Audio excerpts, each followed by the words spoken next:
جنرال تادس ورده هتوت دبداب بتصحيفهم تاتي بريزيدانت نتي كسحاب زنح قداي بجت معلبه خبروا لي هتوت دبداب بتصحيف زولام ناب كلن ورداتات صراح مكايرتن اب استصحاف دبداب كالوت وصايتات ططو ابيلكم ناي ور حدار 2010 شومنت نقطات راغز بتستخاخله حدش مهيا كفل سراحنا منغستي فصمو كبل بريزيدانت جنرال تادس ورده قطين تزاز محلالي فلام اب تግራይ سراحنا منغست بسنك مهيا كخفلو زي مخالابيات تمرت حاويس كالوت ابيات صحفت كعطوا مجمارن يزغلط فدرال منغستن غزاو ممحدار تግራይና ወሰኽ ማህያ መልክቶም ተረጋጋም ዝታም ዝገልጹ ፍልፍላት ቦጎኖም ነትኽሳብ 2016 ዓመተ ምህረት ዝነበረ ጠቅላላ ሰራሕተኛ መንግስቲ ትግራይ ዝኸውን ሰራሕተኛ መንግስቲ በጂቴም እዚ ንስኹም ጎን ትፈልጡኹም ፌደራል መንግስቲ ቁጻርን ዕቤትን ዝኽልክል አዋጅ ኣብ ዘውጽኦ ግዜ 2016 ማለት እዩ ኣብ ትግራይ ካብ 44,000 ክሳብ 46,000 ሓድሽ ቁጻር ቆጺርኩም ይኹም እዚ ገበኒው ዝብል ምላሽ ካብ ወገን ፌደራል ከመስተዋሃብዮም ዝሕብሩም ነዚ ድማ ፌደራል መንግስቲ እንተይኮነስ በዓልትኹም ይኹም በጀት ትምድብሉ ኣብ ቀጻሉን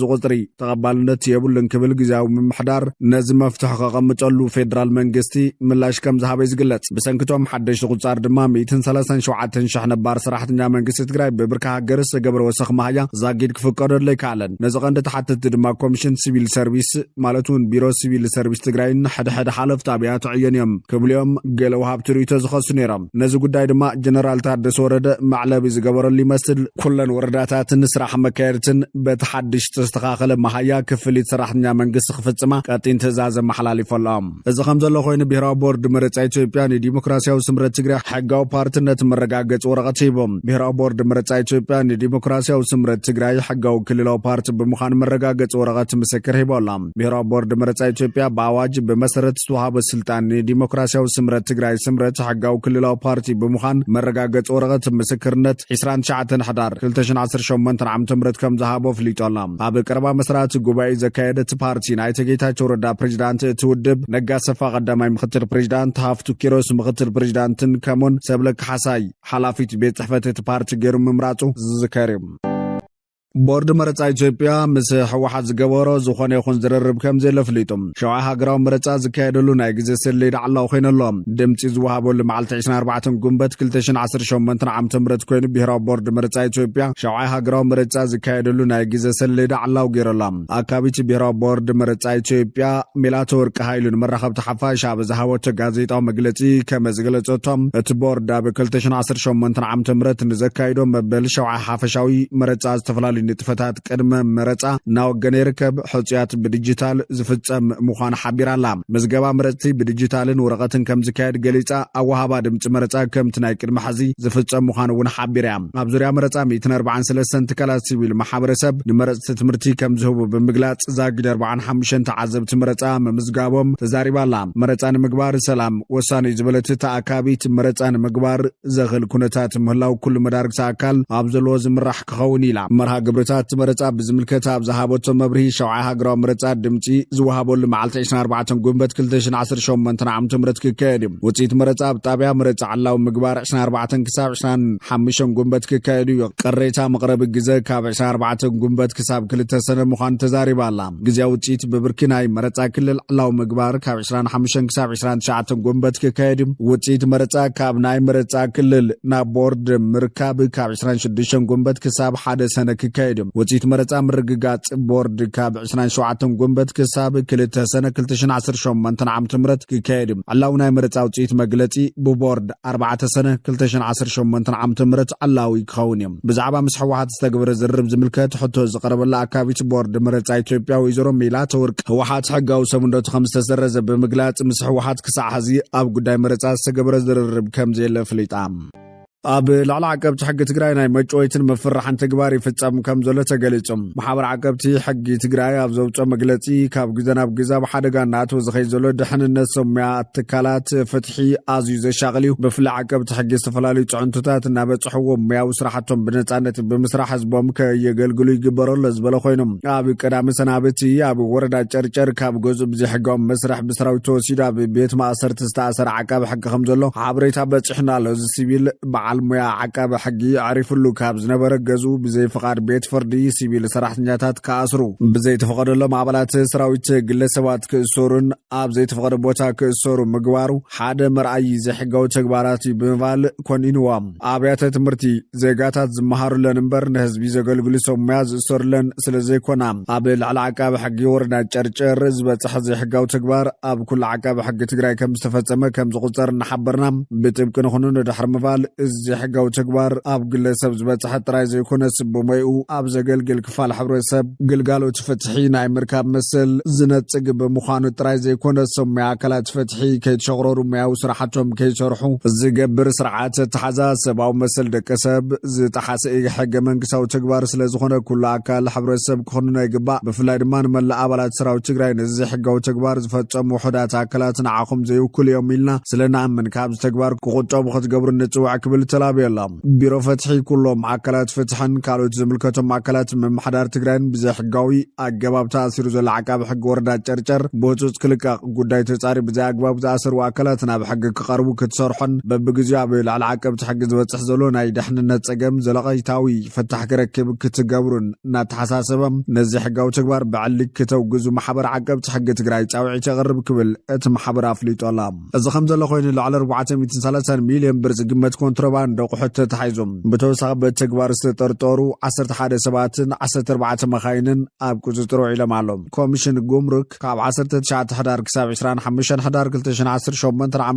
ኣብ ዘካየዶ ናይ ምክትታል ስራሒታት ልዕሊ 402 ሚልዮን ብር ካብ ወፃኢ ዝኣቱ ኮንትሮባንድ ኣቑሑትን 28 ሚልዮን ብር ናብ ወፃኢ ዝለኣኽ ኮንትሮባንድ ኣቑሑትን ኣብ ትሕቲ ቁፅጥር ከም ዘእተወ ብድምር ልዕሊ 430 ሚልዮን ብር ካብ ወፃኢ ዝኣቱን ካብ ውሽጢ ዓዲ ዝወፅን ኮንትሮባንድ ኣቑሑት ኣብ ቁፅጥር ከም ዘውዕለ ፍሊጦም እቶም ኣብ ትሕቲ ቀይዲ ዝውዓሉ ናብ ወፃኢ ዝለኣኹን ናብ ውሽጢ ዓዲ ዝኣቱን ኮንትሮባንድ ኣቑሑት ሓደሽቲ ናብ ጥቕሚ ዝውዓሉን ክዳውንቲ ኤሌክትሮኒክስ ተሽከርከርቲ መለዋወጢ ኣቑሑት ናውቲ ህንፀት መመላኽዒ ጫት መድሓኒት ፍርያት ምግቢ ቡን ማዕድናት ከምኡውን ናይ ወፃኢ ባጤራ ዘጠቓለለ ምዃኑ እቲ ኮሚሽን ኣፍሊጦም ኣብያተ ጽሕፈት ጨንፈር ጉምሩክ ሞያሌ ኣዋሽን ጅጅጋን ቀዳሞ ሰለስተ ነዚ ተግባር ዝተፈጸመለን ምዃነን ዝገለጸት ኮሚሽን ብገምጋም 137 ሚልዮን 84.4 ሚልዮንን 72.9 ሚልዮንን ብር ዝግመት ኮንትሮባንድ ኣቑሑት ክሕዛ ከም ዝኽኣላ ነመላኺቶም ብተወሳኺ እቲ ኮንትሮባንድ ኣቑሑት ብሓበራዊ ፃዕሪ ሰራሕተኛታት ኮሚሽን ጉምሩክ ፌደራል ፖሊስ ኣባላት ክልል ፖሊስን ሕብረተሰብን ብፍተሻ ሓበሬታን ወፍርን ከም ዝተተሓዘን 11 ጥርጡራት ነቲ ኮንትሮባንድ ኣቑሑት እናጓዓዛ ዝተረኸበ 14 መኻይንን እውን ኣብ ትሕቲ ቀይዲ ከም ዝኣተዋ ካብቲ ኮሚሽን ዝተረኸበ ሓበሬታ ኣመላኺቶላ እዚ ከም ዘሎ ኮይኑ ኢትዮጵያ ምክትል ፕሬዚዳንት ቤት ምክሪ ሰብኣዊ መሰላት ሕቡራት መንግስታት ኮይና ተመሪፃ ኣብ ጀኔቫ ስዊዘርላንድ ኣብ ዝተሳለጠ ትካላዊ ኣኼባ ቤት ምክሪ ሰብኣዊ መሰላት ሕቡራት መንግስታት ኢትዮጵያ ምክትል ፕሬዚዳንት ቤት ምክርን ኣባል ቢሮን ኮይና ተመሪፃ በዞን ኢትዮጵያን ኣፍሪካ ብምውካል ንሓደ ዓመት ዝኣክል ብግደ መሪሕነት ከም ተገልግል ተመላኺቶላ ናይ ኢትዮጵያ ምምራፅ ስዒባ ቤት ምክሪ ሰብኣዊ መሰላት ሕቡራት ሃገራት ቋሚ መልእክተኛ ኢትዮጵያ ኣምባሳደር ፀጋብ ክበበው ዳካን ኣብ ስዊዘርላንድ ዝርከቡ ካልኦት ዓለም ለኻዊ ትካላትን ናይቲ ቤት ምክሪ ምክትል ፕሬዚዳንት ኮይኖም ከም ዘገልግሉ ሚኒስተር ጉዳያት ወፃኢ ኣብ ማሕበራዊ ሚድያ ኣፍሊጦሎም ፕሬዚዳንት ኢሳያስ ኣፈወርቂ ድሕሪ ኣብ ሱዳን ዝገበሮ መገሻ ናብ ሳዑዲ ዓረብ ደጊሙ ገይሾም ፕሬዚዳንት ኢሳያስ ኣፈወርቂ ብዕድመ ንጉስ ሰልማን ቢን ዓብዱልዓዚዝ አልሰዑድ ናይ 4 መዓልታት ናይ ስራሕ ምብፃሕ ንምፍፃም ናብ ሳዑዲ ዓረብ ኣምሪሖሎም እቲ ፕሬዚዳንት ዝመርሐሉ ካብዚ ናይ ሳዑዲ ዓረብ ፃንሒቱ ምስሊ ላዕለወ ሰመዚ መንግስቲ ሳዑዲ ዓረብ ብምርኻብ ኣብ ምሕያል ክልታዊ ዝምድናታትን ሽርክነትን ከምኡውን ኣብ ዞባውን ሃገራውን ጉዳያትን ሓባር ረብሓ ዘትኮረዘተ ከካይዱ መደብ ተታሒዙ ከም ዘሎ ሚኒስተር ዜና ኤርትራ የማነ ገብረ መስቀል ቤክስ ሓቢሮላ ፕሬዚዳንት ኢሳያስ ኣብ ቀርኒ ኣፍሪካ ሓያል ናይ ኩናት ወጥሪ ሰፊኑላ ኣብ ዘለዋንዩ ናብ ሳዑዲ ዓረብ ዝገሽ ዘሎ ሳዑዲ ዓረብ ኣብ ዞባ ቀይሕ ባሕር ምርግጋፅ ሓያል ቁጠባውን ፀጥታውን ረብሓታት ከም ዘለዋን ነቲ ንዓበይ ዝኸይድ ዘሎ ፅልዋ ናይቲ ዞባዊት መወዳድርታ ኢምራት ዓረብ ንምምካት ተፃዕሪ ከም ዘላ ተንተንቲ ይሕብሮም ኣብ ስግር ቀርኒ ኣብ ሱዳን ኩናት ሕድሕድ ኣብ ኢትዮጵያ ውሽጣዊ ዘይምርግጋእ ኣብ መንጎ ኤርትራን ኢትዮጵያን ዘሎ ወጥሪ ከምኡውን ኣብ ሶማልያ ዝቕፅል ዘሎ ዘይምርግጋእ ኣብ መንጎ ሪያድን ኣቡዳብን ዝካየድ ዘሎ ድርድር ንዓበይ ከይደሎ ዝሓለፈሶምን ፕሬዚዳንት ኢሳያስ አፈወርቂ ኣብ ወንበር ላዕለዋይ ቤት ምክሪ ሱዳን ጀነራል ዓብደልፈታሕ አልቡርሃን ብዝገበረሉ ዕድመ መሰረት ዑደት ስራሕ ንምፍጻም ናብ ፖርት ሱዳን ኣትዩ ነይሮም። ክልቲኦም መራሕቲ ኣብ ምምዕባል ክልታዊ ርክብ ክልተን ሃገራት ኣብ ሱዳን ዘሎ ግጭትን ምዕባለታትን ከምኡውን ኣብ ዞባውን ዓለምለኻውን ጉዳያት ሓበራዊ ረብሓ ዘትኮረ ዘተ ምክያዶም እውን ተገሊጾም። ኤርትራ ኣብቲ ኣብ ሱዳን ዝካየድ ዘሎ ኩናት ሓድሕድ ነቲ ብጀነራል ዓብደልፈታሕ አልቡርሃን ዝምራሕ ሃገራዊ ሰራዊት ከም ትድግፍ ይፍለጥ። ስዑድ ዓረብ እውን ቀንዲ ደጋፊት ነቲ ብጀነራል ዓብደልፈታሕ አልቡርሃን ዝምራሕ ሃገራዊ ሰራዊት ኮይና ኣብ ዞባን ውግእ ሱዳን መዕለብ ክረክብ ፕሬዚዳንት ኣሜሪካ ትራምፕን ምስ ወራሲ ዓራት ስዑድ ዓረብ ሉል መሐመድ ቢን ሳልማን ድሕሪ ምዝራብ ጉዳይ ሱዳን ተስፋ ሰላም ዝረኸበ ይመስል። ፕሬዚዳንት ኤርትራ ኢሳያስ አፈወርቂ ኣብ 2023 ናብ ስዑድ ዓረብ ኣብ ዝገሸሉ እዋን ምስ ሓያል ላዕለዎት ሰበስልጣን እታ ንግስነት ምስ ወራሲ ዘውዲ ንግስነት ስዑድ ዓረብ ዝኾነ ሉል መሐመድ ቢን ሳልማን ኣብ ርእሰ ከተማ ሪያድ ብምርኻብ ብዛዕባ ክልታውን ዞባውን ጉዳያት ልዕሎም ተዘራሪቦም መንባሮም ይፍለጡ። ሚኒስተር ጉዳያት ወጻኢ ግብጽ ናብ ሶማል ከይናቱ ሕጽረት በጀት ዕንቅፋት ኮይኑና ኣሎ ኢሎም ሚኒስተር ጉዳያት ወጻኢ ግብጽ በድር ዓብደላጢ እቲ ኣብ ቀጠር ኣብ ዝተኻየደ መድረኽ ዶሃ ኣብ ዘስማዕ መደረ ኣብ ሶማልያ ዝርከቡ ጸገማት ንምፍታሕ ሃገራዊ ምውሃድ ከም ዘድለስ ሚርሎም እቲ ሚኒስተር ኣብ ዘስማዕ መደረ ገለ ኣካላት ነቲ ዞባ ናብ መድረኽ ምፍኽኻር ክቕይርዎ ይጽዕራሉ ብምባል ከምዚ ዓይነት ኣካይዳ ንመሬታዊ ሓድነትን ምርግጋን ሶማልን ከምኡውን ኣብ ዞባ ቀይሕ ባሕሪ ስጋት ይፈጥር ከም ዘሎ ሓቢሮም ሶማልያ ንሃገራዊ ድሕነት ግብጽ ዓረብን ኣፍሪካን መፍትሕያ ዝበለቲ ሚኒስተር ሃገሩ ኣብ ልዕሊ ሶማልያ ትኽተሎ ፖሊሳ በግዛታዊ ሓድነታ ዝተመርኮሰ ምዃኑን ነዚ ጻረር ዝኾነ ይኹን በይናዊ ስጉምቲ ከም ዘይተቐበልን ገሊጾም ብተወሳኺ ሃገሩ ዓቕሚ መንግስቲ ሶማል ንምህናጽ ዝተፈላለዩ ዓይነታት ድጋፍና ግብረት ከም ጽንሐትን ብቐጻሊ ክትቅጽሎ ምዃናና ሓቢሮም በድር ዓብደላጢ ኣስዒቡ ንምርግጋእ ሶማልያ ወሳኒ ዝኾነ ዓቃቢ ሰላም ሕብረት ኣፍሪካ ኣውሶም ደገፍና ክንገልጸሉ ንፈቱ ኢሎም ንመጻውን ቀጻሊ ደገፍና ከነቕጽሎ ኢና ኢሎም ግብጽ ኣብ ዓቃቢ ሰላም ንፈለማዋን ሰራዊተን ኣብ ሶማልያ ንምውፋር ድልውነታ ከም ዝገለጸት ሚኒስተር ሕጽረት በጀት ግን ዕንቅፋት ከም ዝኾነም ገሊጾም ካብቲ ጸንሐ ዓቃቢ ሰላም ናብ ሓድሽ ዓቃቢ ሰላም ኣውሶም ኣብ ዝግበር ምስግጋር ዘሎ ናይ በጀት ጸገማት ንምርግጋእ ሶማልያ ኣብ ሓደጋ ከም ዘእትዎ መልኪቱ ማሕበረሰብ ዓለምን መሻርክቱን ህጹጽ ፋይናንሳዊ ደገፍ ክገብሩ እውን ጸዊዖም።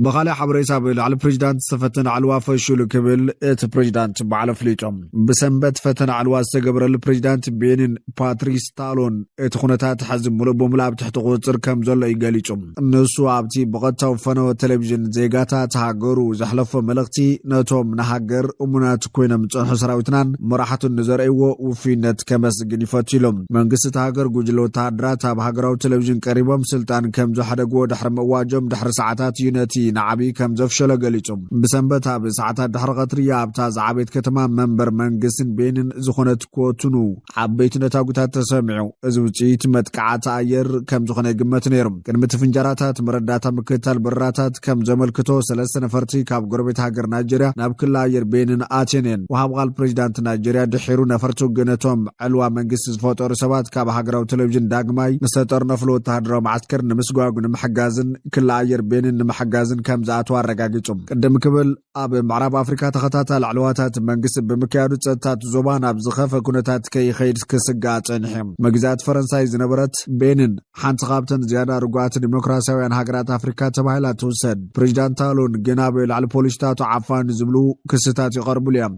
تهاجر حنتي كابزن ابتاغور زعابي افريت توتقان تخونت اب عالم كابزلو دخاتات هاغرات سرعام بشنخ معرب عباي غروبيت بينن زخونت نيجيريا نتفتن علوا منقساب لعلي ديمقراسي استفتن مقطعو متقعات ختبل قليچاتهم اتودسان شوعاتن عامت بريزيدانت اب مدور امونات حيلتاتቶም عمصي زحزو ናይ መወዳት ዓርድታት ተቃውሞ አርዮም ይክብል ገሊጾም እዚ ተወፋይነትን መላዓልን ነዞም ተበለጽቲ ክንስዕሮምን ሃገርና ዘጋጠመ ሓደጋ ክነወግድን አኺልና እዚ ክሕደት ከይተቐጽዐ ኣይክተረፍን ይክብል ተሓንየሎም እቲ ኩነታት ሙሉእ ብምሉእ ታሕቲ ቁጥር ከም ዘሎ ከረጋግጸልኩም ይፈቱ ስለዚ ድማ ብሰላም ናብ ስራሕኩም ውፈር ኢሎም በትፈተን ዓልዋ ዝበጽሕ ክሰራታት እንተሃሊኑ ጥራይ ኮነን አቀዲሙ ወሃብ ቃል መንግስቲ ዊልፊርድ ሊያንድረ ሆንግ ቤድጂ ንማዕኸን ዜና ሮይተርስ ኣብ ዝሃብ ሓበሬታ ምስቲ ፈተን ዓልዋ መንግስቲ ብስተኣሳሰር 14 ሰባት ኣብ ቀይዲ ከም ዝኣተው ገሊጾም ኣብ ቤኒን ዝነብር ጋዜጠኛ ንቢቢሲ ኣብ ዝሃብ ሓበሬታ ካብቶም ኣብ ቀይዲ ከም ዝኣተው ዝንገረሎም ሰባት እቶም 12 ናብ ኣብያተ ጽሕፈት ሃገራዊ መደበር ቴሌቪዥን ወሪሮም ከም ዝኣተው ይእመን ቅድሚ ሓዘ ካብ ስሩሕ ዝተባረሩ ወተሃደር ይርከቦም መሰኻኽር ዓይኒ ንቢቢሲ ኣብ ዝሃብ ቃል ብሰንበት ንግሆ ኣብ ጥቓ መንበር ፕሬዚዳንት ፕሬዚዳንት ተኸሲ ከም ዝተሰምዓ ጉጅለ ወተሃደራት ነቲ ቅዋም ደው ከም ዘበልዎ ብሃገራዊ ቴሌቪዥን ከም ዝገለጹ ጠቒሶም